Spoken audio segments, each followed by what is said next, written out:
नमस्कार। उड़ान आईएएस अकादमी के ई लर्निंग प्लेटफॉर्म पर आप सभी का स्वागत है। मैं हूं सुधीर वर्मा और इस वीडियो के अंतर्गत हम हिंदी की जो श्रृंखला चल रही है उसको आगे बढ़ाएंगे। इसके अंतर्गत हम कुछ एमसीक्यू फिर से करेंगे जो कि आपके पटवारी के टॉपिक से रिलेटेड होगा। तो बिना विलंब किए वीडियो को प्रारंभ करते हैं। चलिए, पहला क्वेश्चन है आपका उपसर्ग प्रत्यय वाले टॉपिक से। पहला क्वेश्चन है, उपसर्ग का प्रयोग कहां होता है? तो उपसर्ग का प्रयोग होता है शब्द के प्रारंभ में, यानी शब्द के आदि में उपसर्ग का प्रयोग किया जाता है। ठीक, तो आपका आंसर क्या हो जाएगा? Option number A. अगला क्वेश्चन है, जो धातु या शब्द के अंत में जोड़ा जाता है उसे क्या कहते हैं?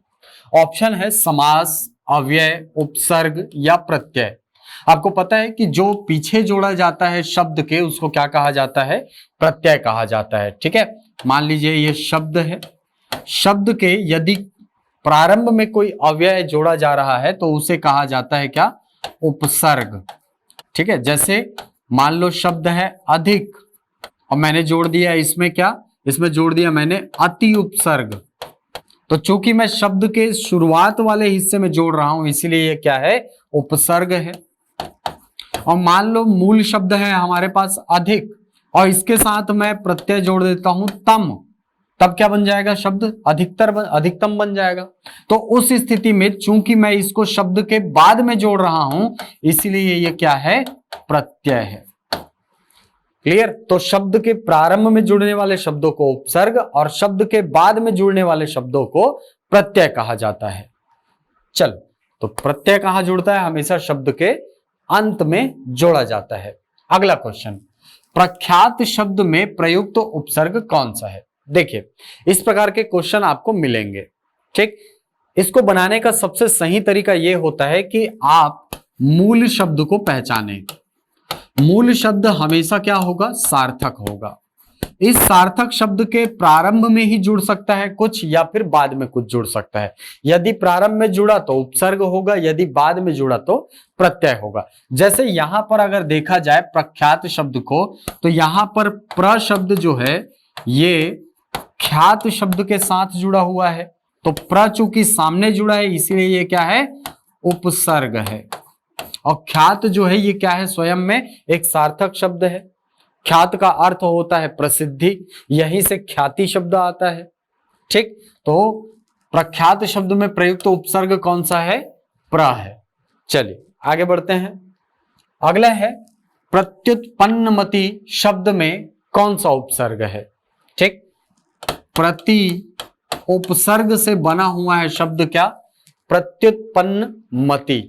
ठीक है, इसको जब आप तोड़ते हैं प्रति धन पन्न धन मति, ऐसा इससे बनता है ये। ठीक, तो उपसर्ग कौन सा है? प्रति है। आंसर क्या हो जाएगा? Option number B. चलिए आगे बढ़ते हैं।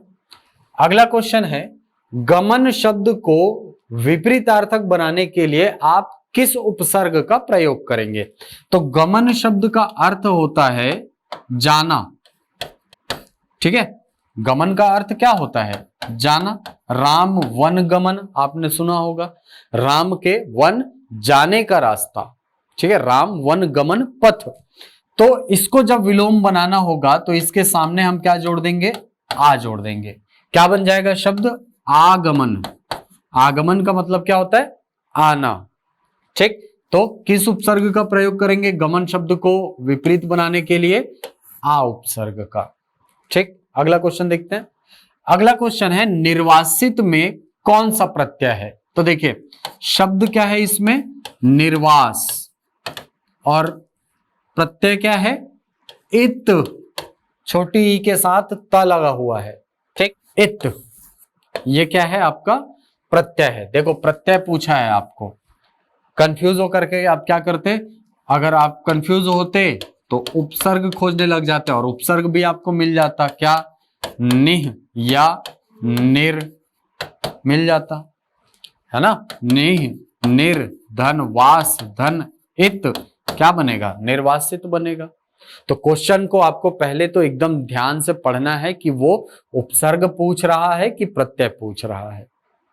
अगला क्वेश्चन देखिए, लेखक शब्द के अंत में कौन सा प्रत्यय लगा हुआ है? लेखक जो है ये कृत प्रत्यय से बना हुआ शब्द है, कृदंत शब्द है ना, जिसमें धातु रूप क्या है? लेख। लेख का अर्थ होता है लिखना संस्कृत में। धन अक, अक प्रत्यय जुड़ा हुआ है इस शब्द में, तो आंसर क्या हो जाएगा आपका? Option number D. ठीक, लेख यानी लिखना। चलो, अनुज शब्द को स्त्रीवाचक बनाने के लिए किस प्रत्यय का प्रयोग करेंगे? अनुज का अर्थ होता है छोटा भाई। ठीक है, अनु यानी बाद में और ज यानी उत्पन्न, जो हमारे बाद उत्पन्न हुआ है, हमारा छोटा भाई। ठीक, इसको स्त्रीलिंग बनाना है तो हम क्या करेंगे? अनुजा, आ लगा देंगे। ठीक है, आ प्रत्यय लगाने पर यह शब्द क्या बन जाएगा? अनुजा। ठीक, अनुजा का अर्थ क्या होता है? छोटी बहन। ठीक है, जो बाद में जन्मी है वो बहन, अनुजा।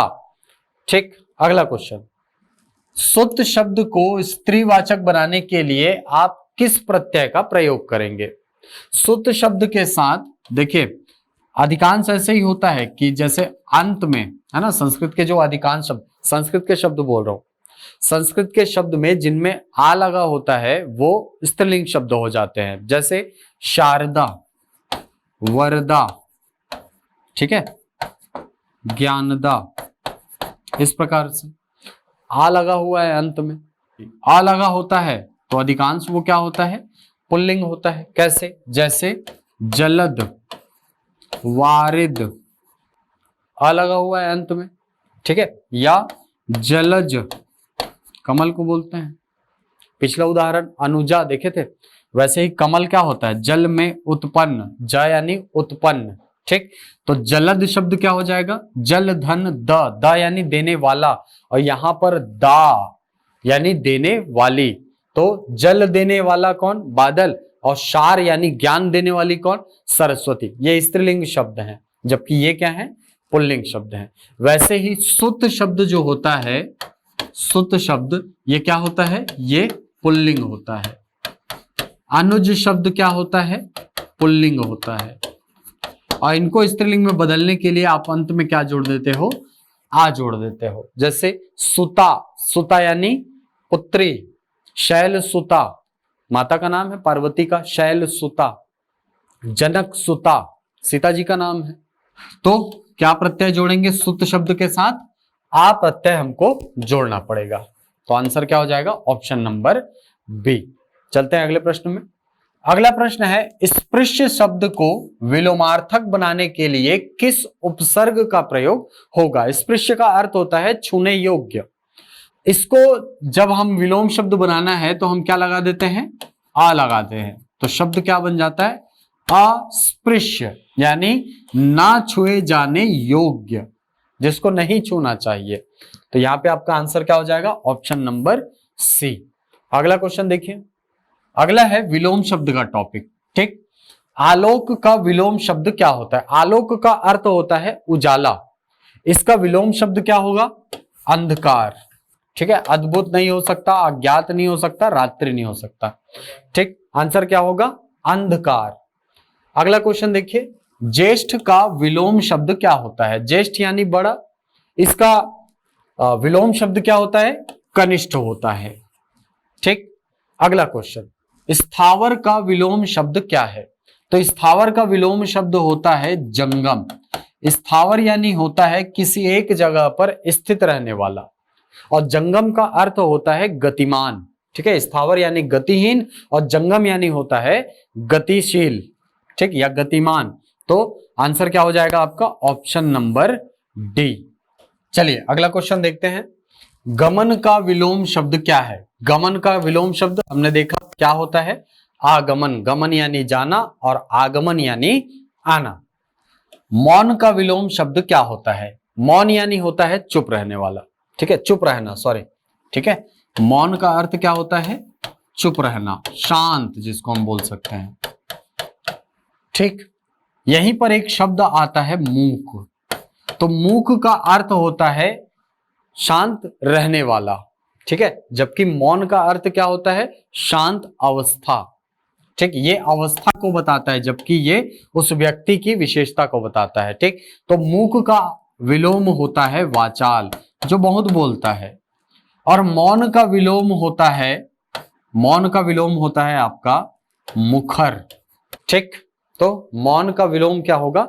मुखर। अगर मूक का पूछता तो वाचाल होता। ठीक, तो आंसर क्या हो जाएगा? मौन का विलोम मुखर। अगला क्वेश्चन देखते हैं।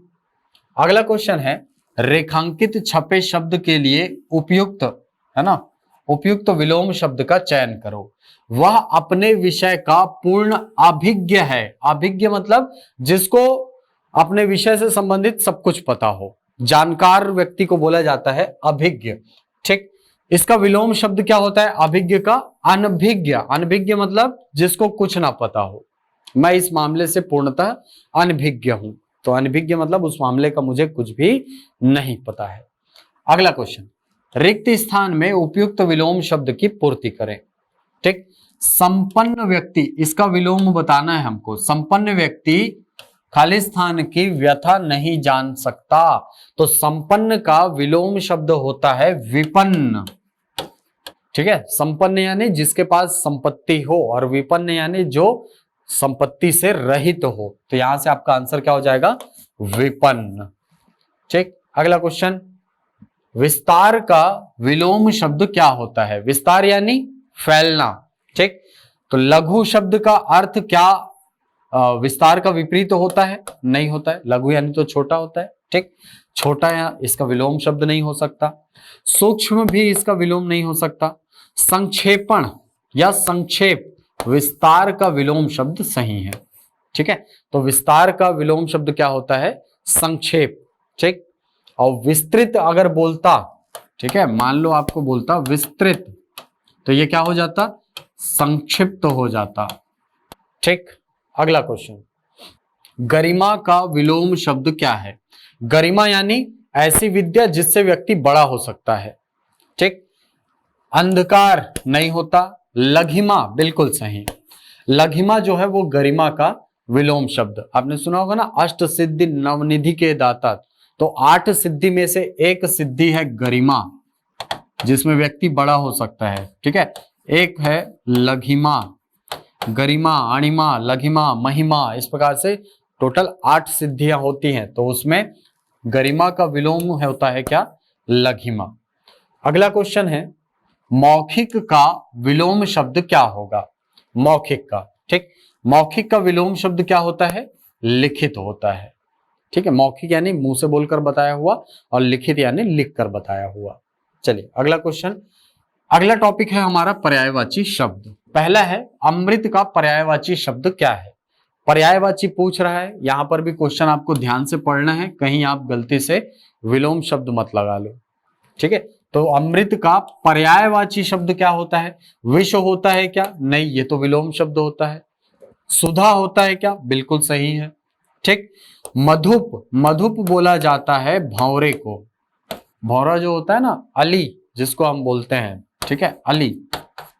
भ्रमर, षटपद इसका पर्यायवाची होता है भौरे का। ठीक है, तो जो फूलों पर मंडराता है यार, ठीक, तो मधुप उसका पर्यायवाची होता है। आम्र बोला जाता है आम को। आम, रसाल, रसमय, है ना, इस प्रकार के शब्द, सुरफल, ये इसके पर्यायवाची होते हैं। तो अमृत का पर्यायवाची क्या है? सुधा।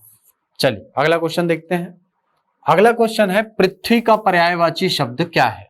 पहला है रत्न गर्भा, दूसरा है हिरण्यगर्भा, तीसरा है वसुमती, और चौथा है स्वर्णमयी। तो देखो, पृथ्वी का पर्यायवाची शब्द होता है रत्न गर्भा, है ना, जिसके गर्भ में रत्न स्थित हो, उनको कहा जाता है क्या? रत्न गर्भा।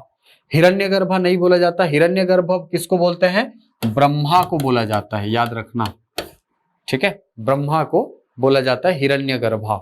चलिए, तो पृथ्वी का पर्यायवाची, इसके अलावा और क्या होता है? इसके अलावा होता है पृथ्वी का पर्यायवाची क्या? धरा, धरित्री, है ना, इसके अलावा मेदिनी, इस प्रकार से बहुत सारे पर्यायवाची होते हैं धरती के। खर का पर्यायवाची शब्द कौन सा है? तो देखिए, खर जो है ये बोला जाता है राक्षस को बोला जाता है। है ना, नमकीन चीजों को बोला जाता है खर है, ठीक। और तीसरा बोला जाता है आपका गधा को।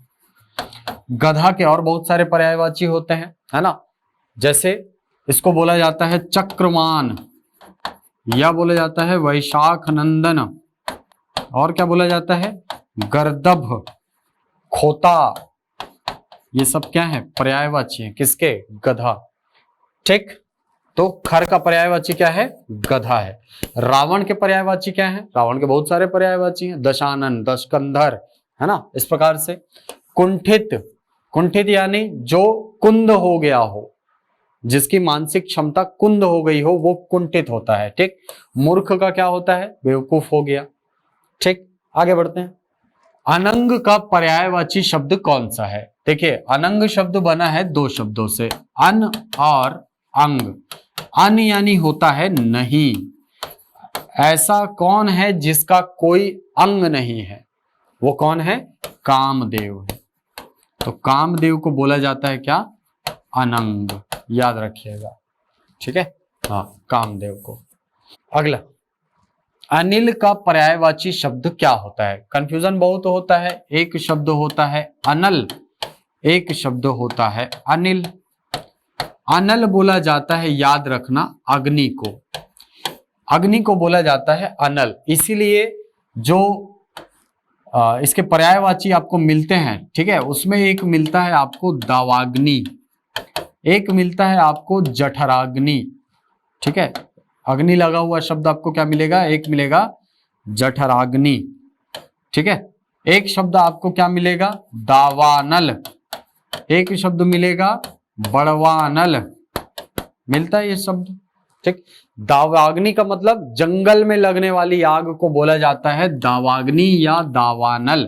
दाव में जो अग्नि लगा है, दाव यानी वन, ठीक है, वन में जो अग्नि या अनल है वो क्या है, दावानल है। पेट में जो अग्नि है वो क्या है, जठराग्नि है। जठर रस आपने सुना होगा, ठीक है। तो पेट में लगने वाली आग क्या है, जठराग्नि है। और समुद्र में लगने वाली आग क्या है, बड़वानल है। पानी में जो आग लगती है ना उसको बोलते हैं बड़वानल, ठीक। तो यहीं से आपको पता चल गया अनल, अनल कौन है, अग्नि है। और अनिल किसका पर्यायवाची, तो ये पर्यायवाची होता है वायु का। क्लियर। तो अनिल का पर्यायवाची शब्द कौन सा है, अनिल का पर्यायवाची होता है पवन, वायु, ठीक। अगला क्वेश्चन, दर्प का पर्यायवाची शब्द क्या होता है। दर्प यानी क्या होता है, घमंड। दर्प का अर्थ क्या होता है, घमंड। गर्व के बाद की अवस्था है दर्प, ठीक। व्यक्ति को गर्व करना चाहिए लेकिन घमंड नहीं करना चाहिए, अहंकार नहीं करना चाहिए, ठीक। तो दर्प का पर्यायवाची क्या होता है, अहंकार होता है। देखिए ऑप्शन में गर्व भी है, लेकिन दर्प जो है वो गर्व के बाद की अवस्था है, ठीक है। हमने काम किया, गर्व है, मैंने ही काम किया, मेरे बिना नहीं होता, ये अहंकार है। तो अहंकार जो है ये दर्प का पर्यायवाची होता है। रावण को दर्प था। अगला क्वेश्चन, अरविंद का पर्यायवाची शब्द क्या है। तो अरविंद बोला जाता है किसको, कमल को। कमल, जलज, सरोज, सरसीज, है ना, ये सब इसके पर्यायवाची हैं, याद रखना। अगला, मृगेंद्र का पर्यायवाची शब्द क्या है। मृग यानी होता है पशु, ठीक है। एक अर्थ पशु भी निकाल लेते हैं, एक अर्थ हम निकाल लेते हैं हिरण, ठीक है। तो जब मृग शब्द बोला जा रहा है यहां पर मृगेंद्र, तो वहां पर होता है पशुओं का राजा, मृग, है ना, मृग धन इंद्र, मृगेंद्र बना है। तो पशुओं का राजा कौन है, शेर है। शेर यानी, शेर के पर्यायवाची देखिए आप क्या मिल रहा है आपको, ठीक है, शेर। शेर का पर्यायवाची कुरंग होता है क्या, नहीं होता। शेर का पर्यायवाची हिरण होता है क्या, नहीं होता। शेर का पर्यायवाची अही होता है क्या, नहीं होता। शेर का पर्यायवाची शार्दुल होता है क्या, बिल्कुल सही। शेर का पर्यायवाची क्या होता है, शार्दुल। तो यहां आपका आंसर क्या हो जाएगा, मृगेंद्र का पर्यायवाची शार्दुल हो जाएगा। चलिए अगला क्वेश्चन, जाह्नवी का पर्यायवाची शब्द कौन सा है। जाह्नवी आपको पता होगा किसको बोलते हैं, गंगा को बोला जाता है। जाह्नू नाम के एक ऋषि थे, है ना, उन्होंने इनकी पूजा की थी और इनको नाम दिया था जाह्नवी, ठीक है। तो जाह्नवी का पर्यायवाची क्या है? गंगा। अब गंगा का पर्यायवाची देखो, इसमें से संसार शब्द गंगा का पर्यायवाची है क्या? नहीं है। जानने वाली, ये भी नहीं है। जहन्नुम, जहन्नुम तो नरक का पर्यायवाची है, गंगा का तो हो ही नहीं सकता। ठीक। सुरसरी, बिल्कुल यही इसका आंसर है, सुरसरी। सुरसरी, सुर यानी देवता, सरी यानी नदी, और सरी से ही शब्द बनता है सरिता। ठीक, तो सुर सरी, देवताओं की नदी कौन है भाई? गंगा है। तो गंगा पर्यायवाची हो जाएगा किसका? जाह्नवी का। चलिए, तो अब अगला टॉपिक शुरू करते हैं। अगला टॉपिक है रस और छंद। श्रृंगार रस का स्थायी भाव क्या है? श्रृंगार रस का स्थायी भाव क्या होता है? प्रेम, रति। ठीक, उत्साह, शोक, हास, रति। आंसर क्या हो जाएगा? Option number D. श्रृंगार रस में क्या होता है? मिलन का भाव होता है प्रेमी प्रेमिका के, है ना। अगला, किलक अरे मैं नेह निहारू, इन दांतों पर मोती वारू। ठीक, इन पंक्तियों में कौन सा रस है? तो देखिए, कृष्ण जो है ना, बाल रूप में है, वो खेल रहे हैं, उनके छोटे छोटे दांत उग आए हैं, है ना, दांत बच्चों के निकल आते हैं। तो उन दांतों को देख करके माता यशोदा क्या बोल रही है? किलक अरे मैं नेह निहारू। अरे तो किलक, किलक मतलब जोर से हंस, मैं तुझे प्यार से देखूंगी। ठीक है, यशोदा मैया बोल रही है कृष्ण को, इन दांतों पर मोती वारू, और जो तेरे दांत दिख रहे हैं उस पर क्या करूं मैं? मोती वार दूं, निछावर कर दूं मोती। ठीक, तो यहां पर कौन सा रस है? वात्सल्य रस है। ठीक है, वत्सलता हमको यहां पर दिखाई देता है। चलिए, अगला क्वेश्चन, अति मलिन वृषभानु कुमारी, अधोमुख रहित उरग नहीं चितवत, जो गथ हारे थकित जुआरी। यहां पर कौन सा रस पूछा है आपको? ठीक है, कौन सा रस है? तो देखिए, ये इस कविता का जब आप अर्थ निकालोगे तो क्या पता चलता है कि जब कृष्ण जो है वो मथुरा चले गए हैं, है ना, गोकुल से कहां चले गए हैं? मथुरा चले गए हैं। तो उसके बाद फिर जो वहां राधा है, राधा की जो स्थिति है उसका वर्णन किया गया है। क्या वर्णन किया गया है?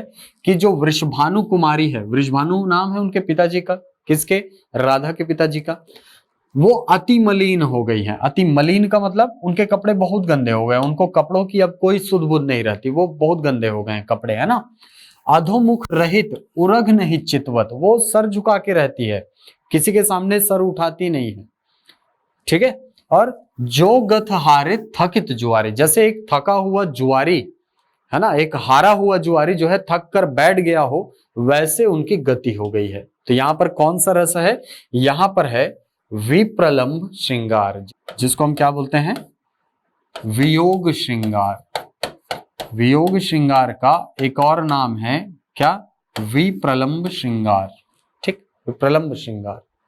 देखो, करुण रस मत लगा देना गलती से। करुण रस वहां पर होता है जहां पर प्रियतम की मृत्यु हो जाती है। ठीक है, यहां पर शोक की अभिव्यक्ति होती है, जबकि वियोग श्रृंगार का भी जो रस होता है ना, यह स्थायी भाव जो होता है वो रति ही होता है। ठीक है, लेकिन देखिए, प्रेम जो है वो मिलना और बिछुड़ना दोनों ही तो प्रेम है। तो रति जो है वो दो स्थितियों में भी हो सकती है, एक संयोग की रति होती है और एक वियोग की रति होती है। ठीक, तो यहां पर वियोग की रति है, वियोग का रस हमको दिखाई पड़ता है। चलिए आगे बढ़ते हैं। सर्वश्रेष्ठ रस किसे माना जाता है? इसका एक और क्वेश्चन बनता है कि रसराज की संज्ञा किसे दी जाती है? रसराज की संज्ञा किसे दी जाती है? तो किसे कहा जाता है भाई? श्रृंगार रस को सर्वश्रेष्ठ रस माना जाता है और रसराज की संज्ञा दी जाती है। अगला क्वेश्चन देखिए, शिल्पगत आधार पर दोहे से उल्टा छंद कौन सा होता है? देखिए, शिल्पगत आधार पर दोहे से उल्टा छंद बोल रहा है, मतलब दोहे की जो मात्रा विन्यास जो होता है वो क्या होता है? 13-11 13-11, यानी विषम चरणों में 13-13 और सम चरणों में 11-11 मात्राएं होती है। अब शिल्पगत आधार पर जब इसको पलटेंगे तो क्या हो जाएगा? 11-13 11-13।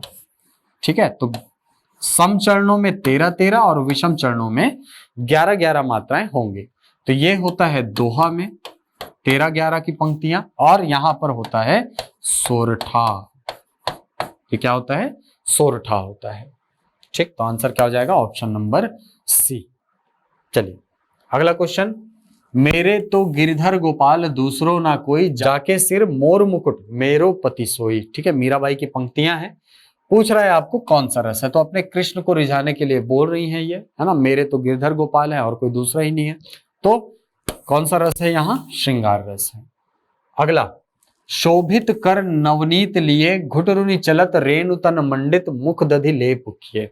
ठीक, कृष्ण भगवान बहुत छोटे हैं, सूरदास की रचना है ये।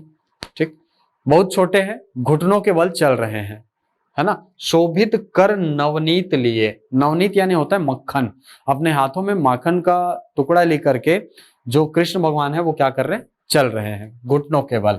और मुख दधि लेप किए, मुख में दही उनके लगा हुआ है। ठीक, यहाँ पर कौन सा रस है, तो यहाँ पर रस है आपका वात्सल्य रस। ठीक, उनको देख करके माता जो है वो बोल रही है। अगला, प्रिय पति वह मेरा, प्राण प्यारा कहाँ है, दुख जल निधि डूबी सहारा कहाँ है। ठीक, तो यहाँ पर प्रेमी और प्रेमिका के, है ना, पति और पत्नी के बीच विरह का वर्णन है। और विरह कैसा है, जिसमें पति जो है ना, या जो प्रेमी है उसकी मृत्यु हो गई है। और मृत्यु होने पर कौन सा रस होता है वहां पर करुण रस होता है, जिसका स्थायी भाव क्या होता है, शोक होता है। ठीक है, यहाँ पर स्थायी भाव पूछा है आपको, तो यहाँ पर रस पूछता तो करुण देता ऑप्शन में, आपको स्थायी भाव पूछा है सीधे, तो वहां पर क्या दिया है, शोक दिया है। ठीक, चलिए अगला क्वेश्चन, रहीमन पानी राखिए, बिन पानी सब सून, पानी गए न उबरे, मोती मानुष चून। इन पंक्तियों में कौन सा छंद है। ठीक है, देखिए यहां पर आपको अलंकार नहीं पूछ रहा है, यहां पर क्या पूछ रहा है आपको, छंद पूछ रहा है। तो छंद कौन सा है, दोहा है। क्यों, इसको मात्राओं को गिनिए। ठीक, जैसे रहीमन को अगर मैं लिखना चाहूं तो र में एक मात्रा है, यानी एक लिखेंगे। हा म न, रहीमन छोटी मात्राओं के लिए एक गणना किया जाता है, दीर्घ मात्राओं के लिए दो गणना किया जाता है। ठीक, तो रहीमन पानी, पानी राखिए। ठीक है, ए दीर्घ है, तो टोटल करेंगे तो कितना निकलेगा, 4 5 6 7 8 9 10 11 12 13। पहला चरण जो है वहां पर क्या है, 13 पद है। ठीक, बिन पानी सब सून, बी न पानी सब सु न, टोटल करिए। ठीक है, 1 2 3 4 5 6 7 8 9 10 11। तो सम चरण में कितना है, 11, और विषम चरण में कितना, 13। तो मैंने यहां पर आपको थोड़ी देर पहले ही बताया था। ठीक है, ये देखो 13 11, 13 11 का क्रम जब चलता है तो वहां पर कौन सा छंद होता है, ये होता है दोहा। ठीक है, यहीं पर अगर 11 13 का क्रम होता तो वो क्या हो जाता, सोरठा हो जाता। यही दो तीन तो दो छंद तो आपके सिलेबस में है। ठीक है, तो रहीमन पानी राखिए, बिन पानी सब सून, पानी गए न उबरे, मोती मानुष चून। यहां पर अगर आपको देखिए, यहां पर छंद पूछा तो छंद तो ठीक है, दोहा है। यहां पर अगर आपको पूछता अलंकार, ठीक है, तो अलंकार में देखो यहां पर इस पानी शब्द के 3 अर्थ निकलते हैं, एक मोती के लिए, एक मानुष के लिए और एक चूना के लिए। ठीक, मोती के लिए पानी शब्द का अर्थ होता है चमक, मानुष के लिए अर्थ होता है इज्जत, ठीक है, सम्मान जिसको बोल सकते हैं, और चून के लिए पानी ही होता है इसका अर्थ। ठीक, तो चूंकि एक शब्द में 3 अर्थ निहित हैं, इसलिए यहां पर जो अलंकार होता वो कौन सा होता, श्लेष अलंकार हो जाता है। ठीक है, इसी प्रकार इसी का उदाहरण श्लेष अलंकार का, कि सुबरन को खोजत फिरे, कवि व्यभिचारी चोर। ठीक है, एक साथ रहता है ये, मैं आपको अलग अलग करके लिखा हूं इसको। ठीक, तो यहां पर देखो सुबरन शब्द के 3 अर्थ निकलते हैं एक ही जगह से। सुबरन को खोजत फिरे, कवि व्यभिचारी चोर। तो सुवर्ण शब्द जो है कवि के लिए क्या अर्थ निकल रहा है, सुवर्ण, यानी अच्छा वर्ण। अच्छे शब्द रहेंगे, अच्छे वर्ण रहेंगे तो उसकी कविता अच्छी होगी। तो कविता के लिए कवि क्या खोज रहा है, सुवर्ण खोज रहा है, सुवर्ण। ठीक, व्यभिचारी, व्यभिचारी कौन होता है? जो स्त्री लोलुप व्यक्ति होते हैं, जो महिलाओं के पीछे भागते हैं, उनको क्या बोला जाता है? व्यभिचारी। ठीक, तो सुवर्ण, तो यहां से सुवर्ण को तोड़ोगे तो सु का मतलब अच्छा, वर्ण का मतलब क्या होता है? रंग। ठीक है, गोरी लड़की को खोज रहा है कौन? व्यभिचारी व्यक्ति है जो।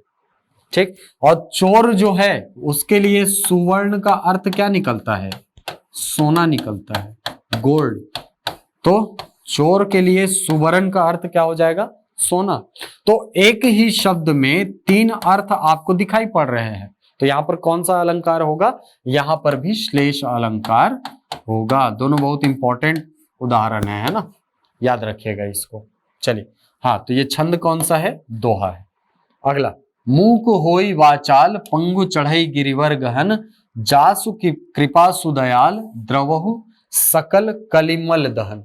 कौन सा छंद है? चलिए इसकी मात्रा की गणना करके आप हमको कमेंट बॉक्स में बताइए, ठीक है, कि इसमें कौन सा छंद है।